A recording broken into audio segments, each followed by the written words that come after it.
नमस्कार दोस्तों, मैं सुनीता कुमारी आपके अपने YouTube चैनल पर स्वागत है। आज हम जानने वाले हैं महादेवी वर्मा जी की कविता मधुर मधुर मेरे दीपक जल। कविता जो इस प्रकार से है। महादेवी वर्मा जी की कविता मधुर मधुर मेरे दीपक जल। मधुर मधुर मेरे दीपक जल, यज्ञ युग प्रतिदिन प्रतिक्षण प्रतिपल। प्रियतम का पथ आलोकित कर, सौरस फैला विपुल धूप बन।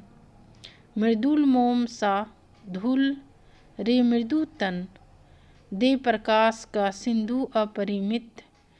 तेरे जीवन का अनुगलगल, पुलक पुलक मेरे दीपक जल।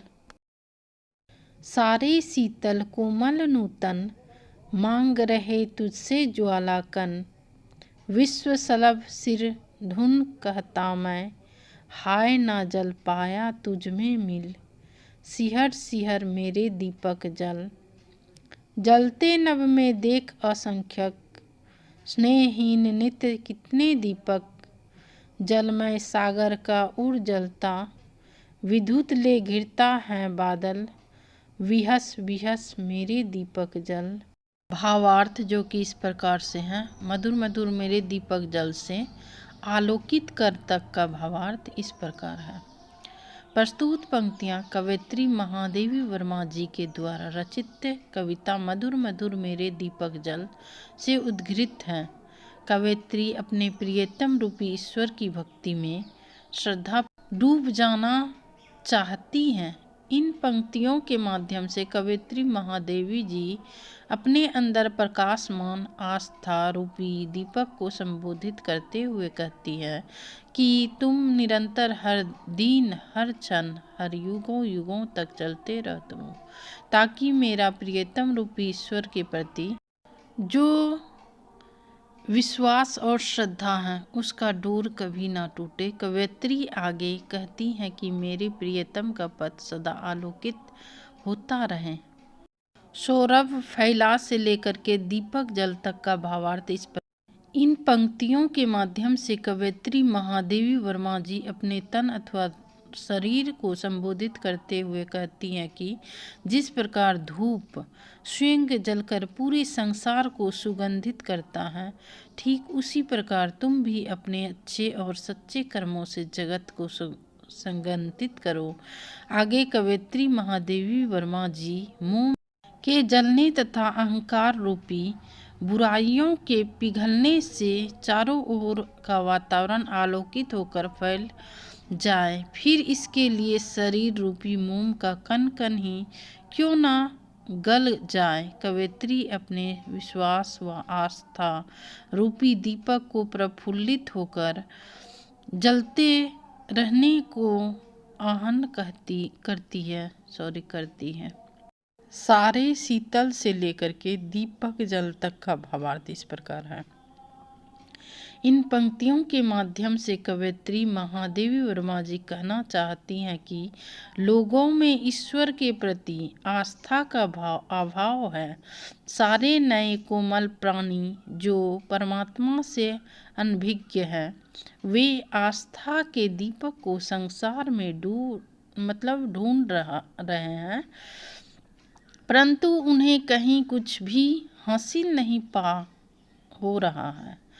परिणाम स्वरूप कवयित्री अपने आस्था रूपी दीपक से आहन कर रही है कि तुम्हें आस्था के प्रति विश्वास की ज्योति आलोकित करनी होगी, ताकि उनके आस्था रूपी ज्योति भी आलोकित हो जाए।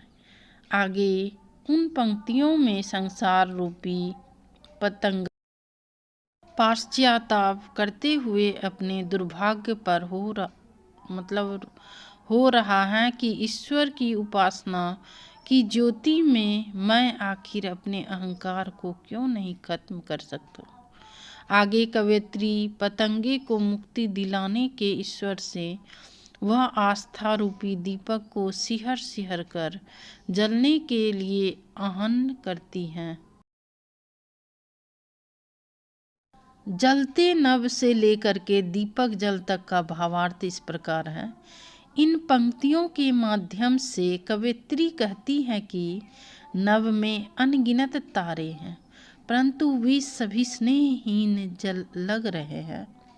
इन सभी में ईश्वर की भक्ति और आस्था का कोई अस्तित्व नहीं है, जिसके कारण ये सभी भक्ति रूपी प्रकाश देने में सक्षम नहीं है। जिस तरह सागर का जल जब गर्म होता है तब भाप बनकर आकाश में बिजली से घिरा हुआ बादल में बदल जाता है, ठीक उसी तरह इस संसार में भी चारों ओर लोग ईर्ष्या, द्वेष, छल, कपट से घिरे रहते हैं।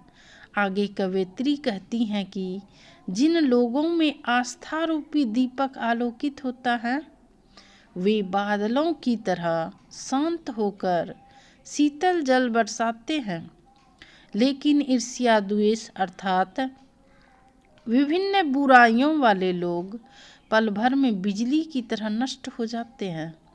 इसीलिए उन पंक्तियों की तरह शांत अर्थात के माध्यम से कवयित्री दीपक को हंस हंस कर निरंतर जलने को कह रही है, ताकि ईश्वर भक्ति का पथ प्रकाशमान होता रहे तथा लोग उस सत्य पथ पर चलते रहे। दोस्तों, मेरा वीडियो अगर आप लोगों को पसंद आता हो तो प्लीज़ लाइक, सब्सक्राइब, अपने दोस्तों के बीच शेयर और बेल आइकन दबा दें, ताकि मैं इसी तरह का वीडियो लाती रहूं। धन्यवाद।